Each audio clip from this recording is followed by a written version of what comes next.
बिस्मिल्लाह okay ready हो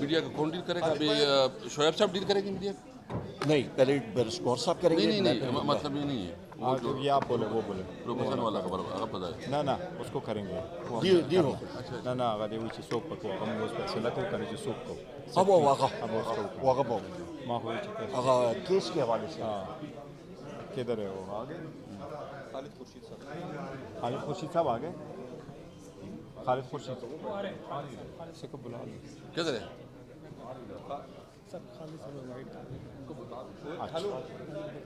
बिस्मिल्लाह करें जी okay बिस्मिल्लाह करें ओके बिस्मिल्लाह करें रेडी है जी रेडी ओके बिस्मिल्लाहिर्रहमानिर्रहीम। आज सारे मीडिया को हम खुशमदीद कहते हैं। पहली मर्तबा हम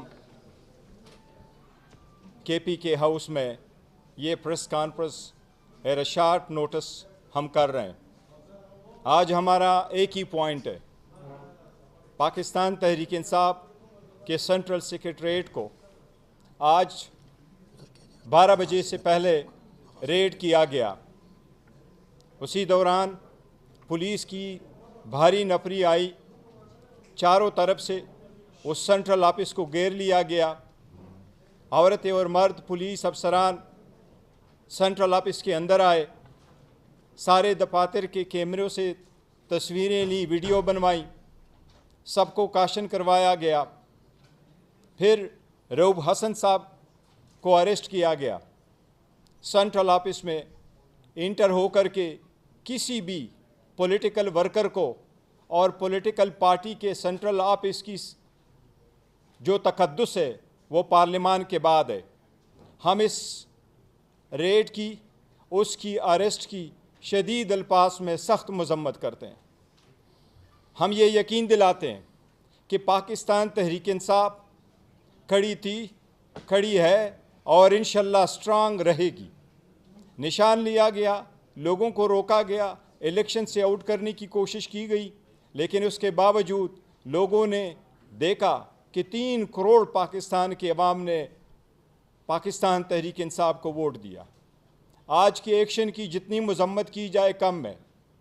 कानून की बालादस्ती के लिए लाजिम है कि आप वारंट के साथ आते, हमें इतला देते, हमें बताते किस सिलसिले में आपको सर्च दरकार है। हमने हमेशा ताउन किया है, हम इस मरतबा भी ताउन करते। पहले भी नोटिस आए, हमने कंप्लाई किया, आज भी नोटिस आता तो हम हर सूरत कानून की बालादस्ती के लिए कंप्लाई करते। ये मकसद किसी भी केस की इंक्वायरी नहीं है।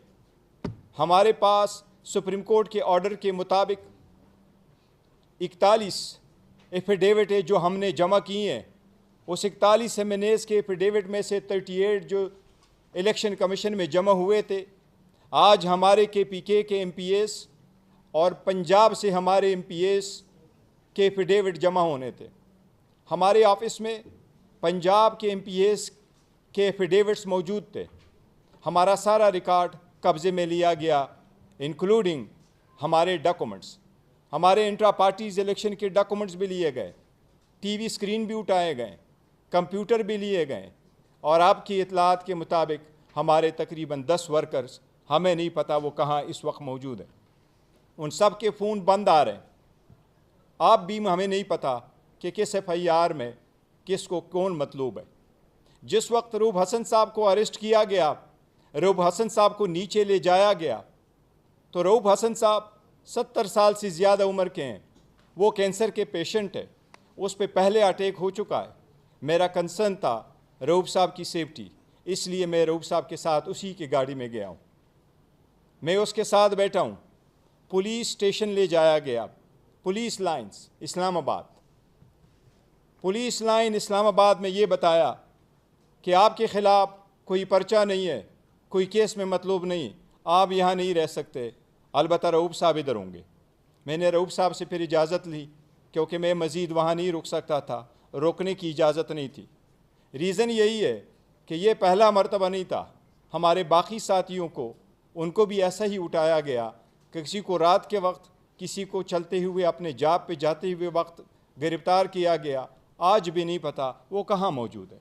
इसला कानूनियत के हम खिलाफ है। इसला कानूनियत से कुल हासिल नहीं होना। लोगों को तोड़ना बड़ा आसान है, जोड़ना और आगे लेके जाना बड़ा मुश्किल काम है। पाकिस्तान तहरीक इंसाफ टेररिज्म की हर सूरत और हर फॉर्म में शदीद मजम्मत करती है।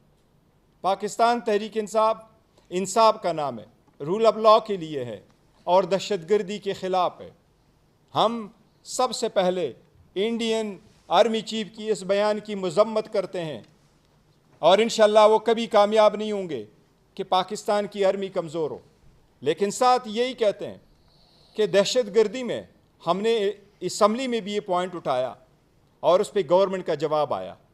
हमने ये कहा कि जो ऑपरेशन होने जा रहा है या हुकूमत इरादा रखती है उस पर इस ईमान को इत्मीनान मिले, हमें ब्रीफ किया जाए, अस्करी क़ियादत आके ब्रीफ करे।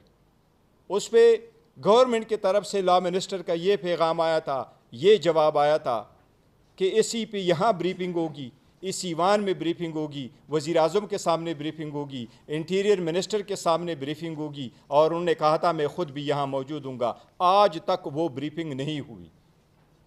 एक पॉलिटिकल पार्टी जो इतनी स्ट्रांग और मजबूत हो उनको आइसोलेट करना, हर वो इकदाम करना जिससे उस पॉलिटिकल पार्टी के वर्कर सपोर्टर डिसहार्ट हो, सिर्फ उस पार्टी को टारगेट किया जा रहा है।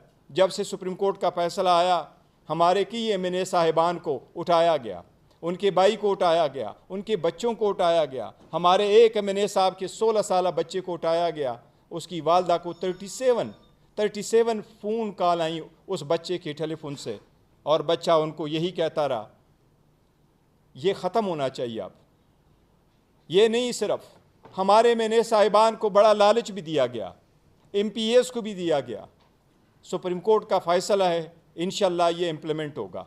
पाकिस्तान तहरीक इंसाफ इन कार्रवाइयों की शदीद मजम्मत करती है। इंशाअल्लाह ताला रूब हसन साहब के लिए सारी की सारी कार्रवाई अमल में लाएंगे।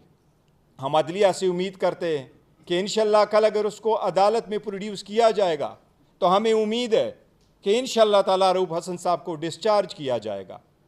किसी भी बंदे को रोकना बग़ैर वारंट के, बग़ैर इंक्वायरी के, बग़ैर इन्वेस्टिगेशन के, बग़ैर FIR बताया एज वी स्पीक, हमें नहीं पता कि कौन सा FIR है जिसमें वो मतलूब है या उस FIR में हमारे और साथी मतलूब है।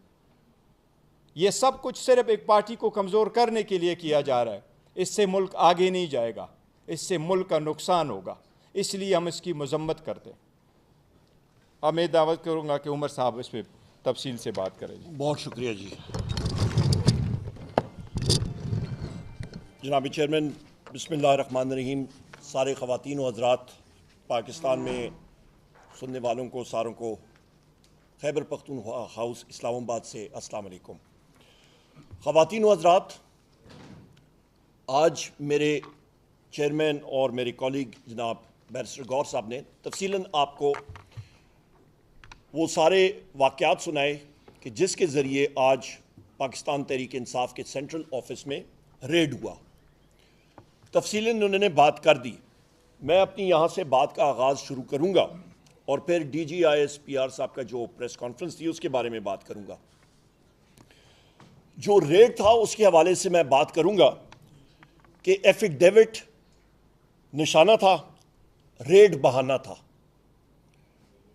इस वक्त आगाज़ मैं यहाँ से करूँगा कि इस फॉर्म 47 गवर्नमेंट और इंटेलिजेंस एजेंसीज़, उनको ये चीज़ बिल्कुल ही हज़म नहीं हो रही कि सुप्रीम कोर्ट ने जो फैसला अपना सुनाया उस पे रिज़र्व सीट्स के हवाले से माइनॉरिटीज़ का उसमें इंक्लूडेड है कि वो पाकिस्तान तहरीक इंसाफ को क्यों मिले। आए दिन आप कभी नवाज शरीफ की कॉन्फ्रेंस सुनते हैं, कभी मरियम नवाज की, कभी शहबाज शरीफ की, कभी तारड़ की सुनते हैं और ये बात होती है कि पाकिस्तान तहरीक इंसाफ को क्यों ये सीटें दी जा रही हैं। यहाँ पे बात हम लोग शुरू करेंगे कि मैं अपने अजीम कायद वज़ीर आज़म इमरान खान साहब को कोट करूँगा।